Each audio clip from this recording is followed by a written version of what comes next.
Good morning. Magtalakay po tayo sa loob ng Biblia. Ang mga tao ay kung ano lang po ang gusto, yan lang po ang kanilang ginagawa. Kadalasan, gusto lang nila na matanyag, no? Gusto lang nilang umasinso, gusto na lang nila na yumaman. Yan lang po ang gusto nilang gawin sa buhay. So, titingnan po natin, wala po silang kaunawaan ng salita ng Diyos. Karamihan ng mga tao nakapokus lang na kung ano ang gusto nila. Subalit paano naman ang gusto ng Diyos? Ano po? Kaya mahalaga po na mag-proceed tayo ng salita niya. Yes. Kaya nga po ang sabi po sa awit 49 verse 18, ito po ang sinasabi. At kahit na masiyahan ang tao sa kanyang buhay, dahilan sa sinusuob ng paporit, nagtatagumpay, katulad ng mga ninuno niya, siya rin ay mamamatay. Masasadlak pa rin siya sa dilim na walang hanggan. Ang tao na mangmang dumakila ay iisa ang hahantungan. Katulad ng mga hayop, tiyak siyang mamamatay. So, kadalasan po, kung bakit pinahiling tulad sila ng mga hayop, kasi kung ano lang ang gusto gawin, ay yun lang po ang gagawin niya. So, di po ba yung hayop? Gusto lang niyang pagkain, no? Gusto lang kumain. So, katulad ng tao, no? The same. Anong hinahanap? Kayamanan, kapangyarihan, no?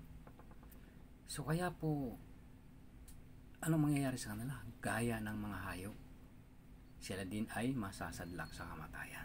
So pag sinabing masasadlak sa kamatayan, physically, spiritually po ay mamamatay. So kasi may dalawa pong kamatayan. So yun po ang dahilan kung bakit sinasabi sa banal na kasulatan. So ano pong dahilan kapag mangmang, no? O walang kaunawaan sa salita ng Diyos, kaya inahalin tulad sa mga hayop. Ayan po. So, sinasabi rin po sa pangalawang Pedro, 2 Peter, chapter 2, verse 12, ng ganito. Ang mga taong ito'y, ulitin ko po yung talata, ang mga taong ito'y patanga. Talata, no? 1 Peter chapter 2 verse 12. Ang mga taong ito'y parang mga hayop na walang isip at ipinanganak upang hulihin at patayin. Kinakalaban niya ang mga bagay na hindi nila nauunawaan. Kaya't papatayin din sila tulad ng mga hayop. Na, ayan po.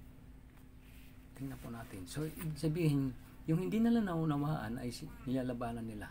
Gaya po ng mga salita ng Diyos. Sumasalungot sila sa kalooban ng Diyos. Sapagkat hindi nila naunawaan. So, kaya ano pang kahantungan nila? Papatayin din sila ng Diyos. Ang gaya ng mga hayop. So, kaya po, dapat maunawaan natin o mag-push po tayo sa mga taong nagpapahayag ng salita ng Diyos upang unawaan natin ang kanyang mga pangako at kapanukala kung ano ang ninanais ng Diyos. Hindi lang po yung kagustuhan lang natin. Si kadalasan kung ano lang ang gusto natin gawin, yan lang po yung gusto natin makuha. Gaya ng mga hayop, no? Kung ano lang gusto niya gawin, no? Kumain lang. So ganun din po ang mga taong ito na tinuturing na gaya ng mga hayop na walang kaunawaan sa salita ng Diyos. Bagkus kinakalaban pa nila yung mga bagay na hindi nila naunawaan, which is ang salita ng Diyos. So kaya po malinaw sa scripture natin na ang mga bagay na ito, ang mga taong ito ay nahalintulad sa mga hayop na walang pag-unawa sa salita ng Diyos. Kaya ngayong umaga, nawa po ay ating maunawaan mabuti at pakaisipin natin na ang mga bagay na ito ay isang babala. Ano po? isang pagpapaalala na habang panahon at dapat maging malawak ang ating pag-iisip patungkol sa kaharian ng Diyos. Malawak ang ating pag-iisip patungkol sa mga bagay na nakatakot. So ngayong umaga, maraming salamat po. Nawa po ay makatulong ang mga salitang ito para ma-inspired kayo at magkaroon po kayo ng idea patungkol po sa mga bagay na ito. Good morning po. God bless you po.